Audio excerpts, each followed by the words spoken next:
ई जे कहानी छे से महादेव और पार्वती मैया के कहानी छे। पार्वती मैया महादेव जी से कहलखिन कि यो सब जाय छे मेला ठेला घूम के लेल और तीर्थ घूम के लेल, हमरो मन करिया कनी हमहू जैती। सबके पति सोना चानी बना दिलकैया तो पहिर पहिर के नहिरा ससुरा जाय छे।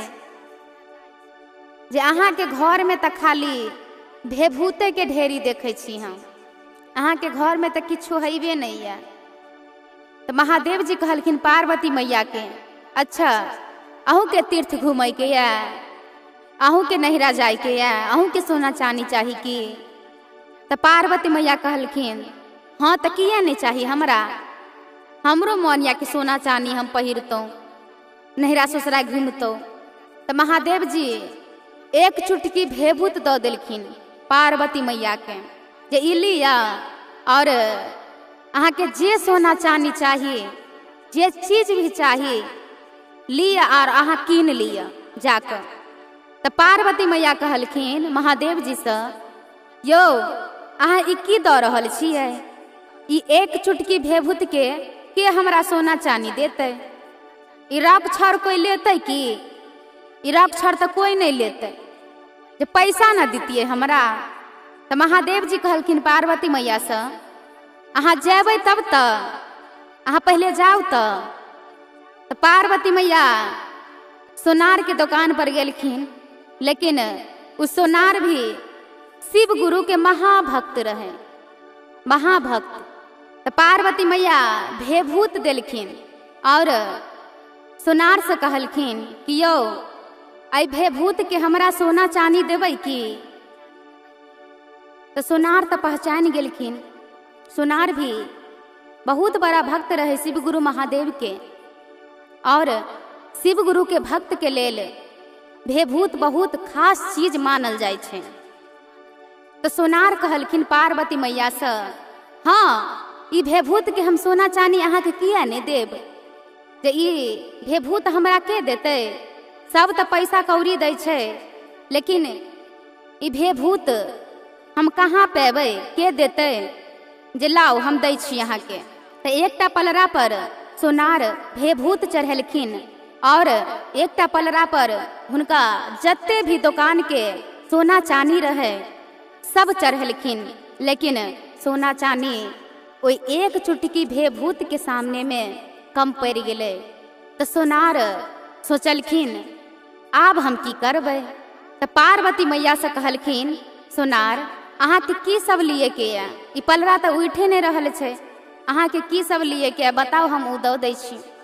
पार्वती मैया सोचलखिन महादेव अहाँ के महिमा तो अगम अपार ये, अहाँ बहुत ज्ञानी गुरु छियै, बहुत दयालु गुरु छियै, जे अहाँ के तो हम कहलौं कि अहाँ के घर में किछ नहीं है हमरा देबऽ के लेल, लेकिन देखियो एक चुटकी भेभूत अहाँ देलिए और सोना चानी यहाँ कम पड़ रहल छे। त सोनार के कहलखिन पार्वती मैया जे हमरा किछ नहीं चाहिए, हमरा गला गिरमल हार दऽ दिया, टीका दऽ दिया, नथिया दऽ दिया, डरकस दऽ दिया, बाजूबंद दऽ दिया। सब सोना के बना लेलखिन, सब सोना के लऽ लेलखिन और पहिर क पार्वती मैया शिव गुरु महादेव के पास गेलखिन। तो शिव गुरु महादेव कहलखिन कि सोना चानी अहाँ खरीद लेलिए? तो पार्वती मैया कहलखिन हाँ से तो हम खरीद लेलौं, लेकिन महादेव हमरा माफ कऽ दिया, जे हम तो अहाँ के कहलौं कि अहाँ के घर में किछ नहीं है, ओतऽ जाओ गेलौं तो सोना चानी कम पड़ गेले। जे अहाँ के लीला तो अगम अपार ये, महिमा अगम अपार ये, जे सुवाइत अहाँ के शिष्या बहिन सब अते गुणगान गाबैया, जे अहाँ तो देवो के देव महादेव छियै, तीनों लोक के स्वामी छियै। तो महादेव कहलखिन पार्वती मैया से कि आप बताओ, आब अहाँ के तीर्थ घूम जाय के या की? तो पार्वती मैया कहलखिन हाँ से तो जाय के या। तो महादेव कहलखिन हम अहाँ के साथ तीर्थ घूम तखने जायब, हमर एकटा शर्त ये, अहाँ उस शर्त मान लिया, हम अहाँ के साथ तीर्थ घूमऽ के लेल चलब। तऽ पार्वती मैया कहलखिन केहन शर्त छै यौ, बताओ। अहाँ हमरा संग तीर्थ घूमऽ जेबै तऽ हमरा शर्त करऽ पड़तै कि? अच्छा ठीक छै, बताओ केहन शर्त छै।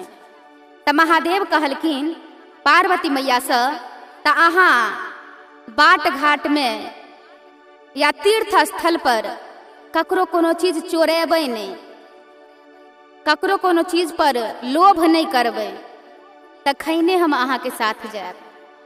जँ अगर अहाँ किछु चीज पर लोभ केलिए आ भाई चोरा लेलिए तऽ हम तखने ओतऽ से घुरि जायब। तऽ पार्वती मैया कहलखिन ठीक यऽ, अहाँ के शर्त हमरा मंजूर यऽ। हम किया ककरो कोनो चीज चोरेबै, किया कोनो चीज पर हम लोभ करबै, जे चलू हमरा संगे, नहीं हम ककरो कोनो चीज चोरेबै। तऽ महादेव और पार्वती मैया जोगी के भेष में तीर्थ करऽ के लेल गेलखिन। लेकिन बाट में एकटा खेत में चाना के खेती रहे। चाना बहुत फुलायल रहे, बहुत फरल रहे, एकदम हरल भरल। और महादेव के महिमा, महादेव शिव गुरु महादेव अपन शक्ति से ओके और हरा भरा, ओके और फला फुला दिलखिन। तो पार्वती मैया के ओइ पर हिल्लस आ गेलै। पार्वती मैया के उ चाना खाई के लालसा आ गेलै। उ तो महादेव के महिमा रहे। पार्वती मैया एक डेग चलैया तो ओइ चाना के खेती के निहारबो करैया, और महादेव जी भी एक डेग चलैया और पार्वती मैया के भी निहारैया, और तोरे तोरे चाना के भी निहारैया, चाना खेती के भी निहारैया, और पार्वती मैया के भी निहारैया कि ई चाना कहीं चोराइत नहीं। तो लेकिन बात तो सह भेलै। पार्वती मैया दूटा पेड़ चाना के उखाड़ लेलखिन और चाना फाड़ कर खा गेलखिन। खा तो गेलखिन, लेकिन महादेव जी कहलखिन पार्वती मैया से कि हम आब जाइ छी। तो पार्वती मैया कहलखिन किया? तो महादेव जी कहलखिन पार्वती मैया से जे किया नहीं हम जायब, अहाँ जे शर्त हमरा संगे केने छलहुँ ये उ शर्त तो अहाँ के भंग भ गेल, अहाँ तो चाना चोरा के खा लेलिए। तो पार्वती मैया कहलखिन की कहै छी, बहुत नीक छलैया, ताहि दुआरे कनि मन क गेल तो कनि खा लेलिए। तेतबा में खेती के जे मालिक रहे मुसहर, अपन खेती के ओगरबाहा, अपन खेती के ओगरे रहथिन। तो महादेव जी मुसहर के बजलखिन कि रे तू इधर आ। तो मुसहर एलखिन, कहलखिन की मालिक की कहै छी? तो कहलखिन तू एकरा ल जो। पार्वती मैया दिया कहलखिन तू एकरा ल जो तो अपना घर पर, तोहर जत्ते चाना खेलकौ या तत्ते महीना तो अपना घर पर एकरा रखी है। खेत के जे मालिक रहे मुसहर से तो डरा गेलखिन, कहलखिन की कहै छियै मालिक, एहन संकट में हमरा नहीं डालू जे हमर मुसहरनी जे है से तो हमरा बढ़नी मारते, हिनका जे ल जेबै तो अब खेलकै तो की करबे, रह दियो। तो कहलखिन नहीं नहीं तू ल जो, तोरा मुसहरनी के कपड़ा लत्ता खींच दे, तो खाना उना बना के खिएतो, जत्ते जे काज रहतो तोरा घर के उ सब काज करतो, और तोहर मुसहरनी बैठ के खेतो। जे ल जो, जत्ते तोहर चाना खेलको या तत्ते महीना तू एकरा से काम करबई है। तो मुसहर बेचारा सोचत सोचत डरत डरत अपना पत्नी से पार्वती मैया के तो ल गेलखिन घर।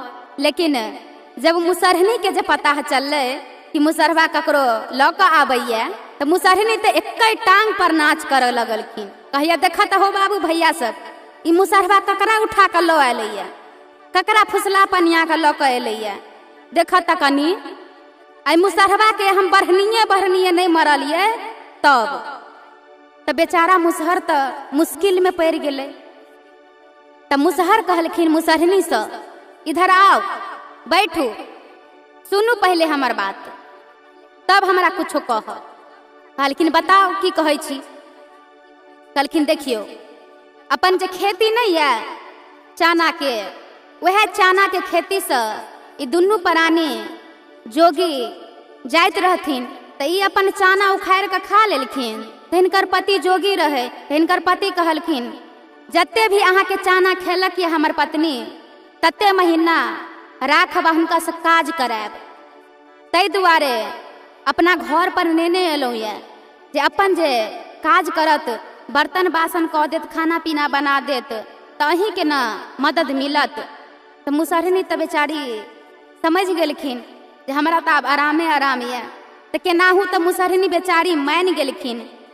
लेकिन तेतबा में हैजा नाम के बीमारी पूरा गांव में फैल गेलै। सब ओई बीमारी से धीरे धीरे मरल जाए।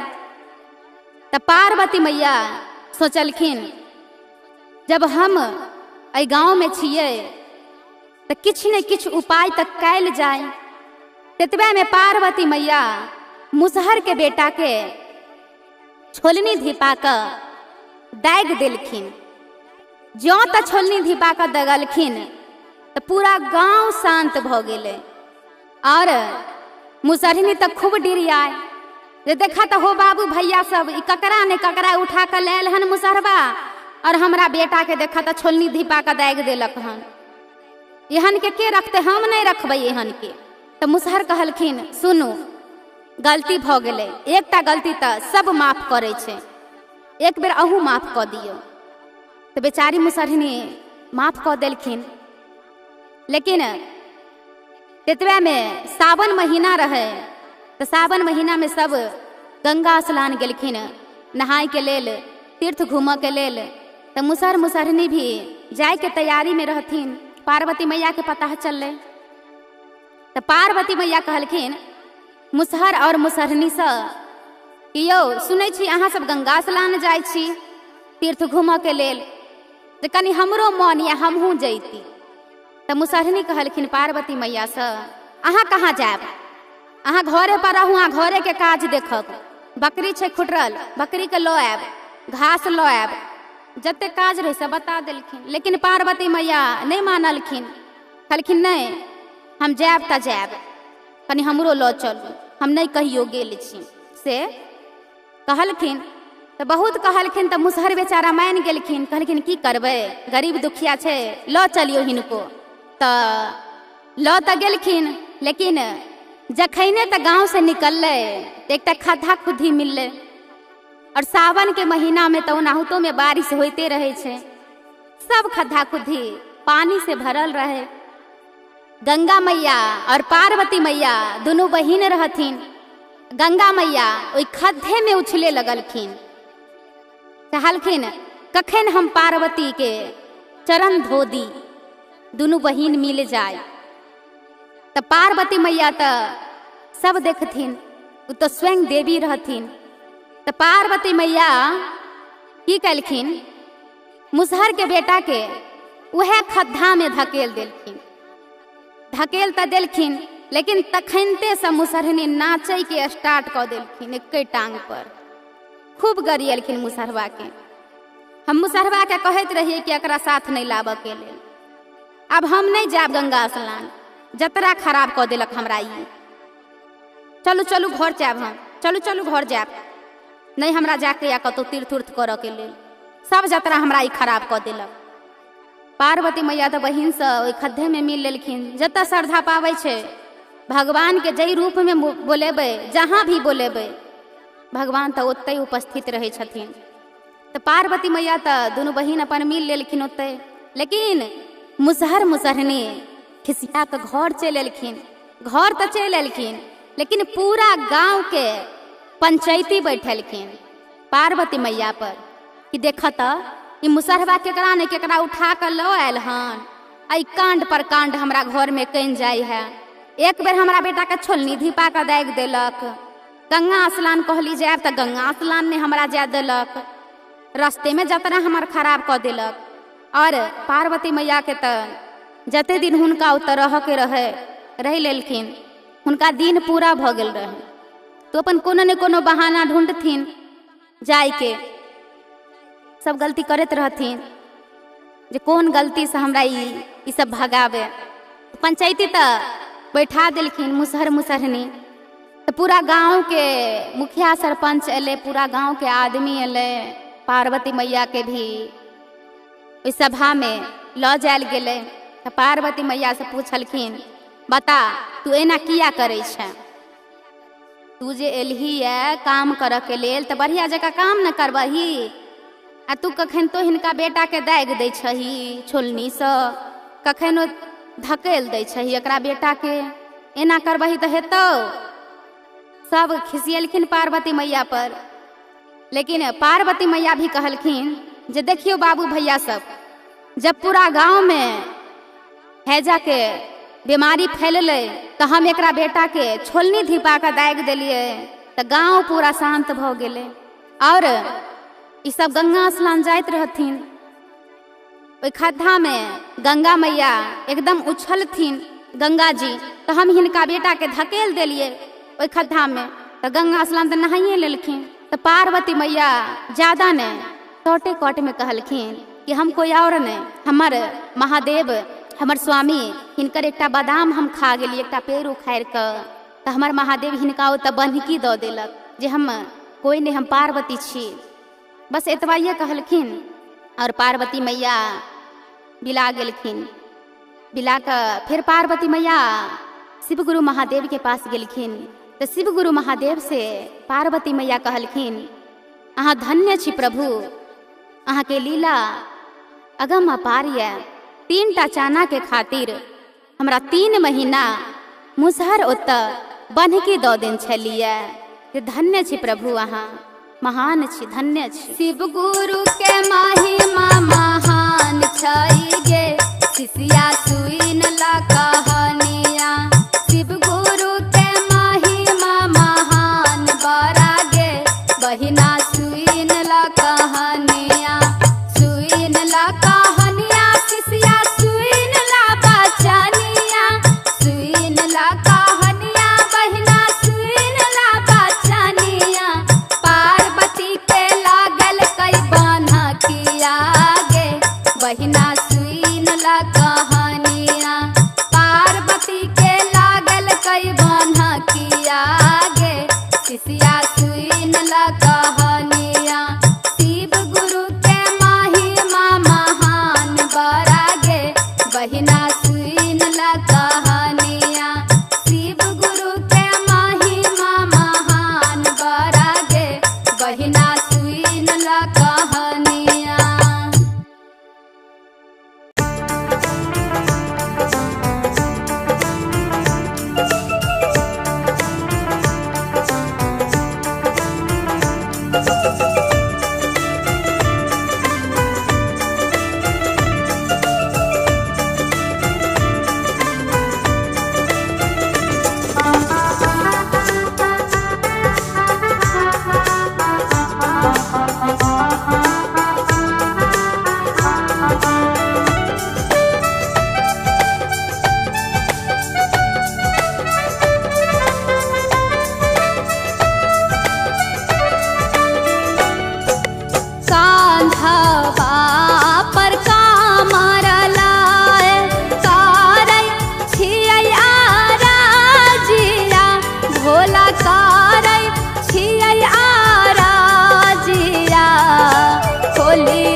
सो दुआरे से बकबा कैल सोन आरे नींदिया के मातल भोला खोलियो आपन नयनमा बाबा खोलियो आपन नयनमा दुआरे से बकबा कैल सो दुआरे से बकबा कैल सो दुआरे से बकबा कैल सो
कोरिया परल बीच बाट कोरिया परल बीच बाट आन्हरा के आँखी नहीं छै राने बाने भटकै छै बाबा राने बाने भटकै छै कोरिया परल बीच बाट कोरिया परल बीच बाट कोरिया परल बीच बाट।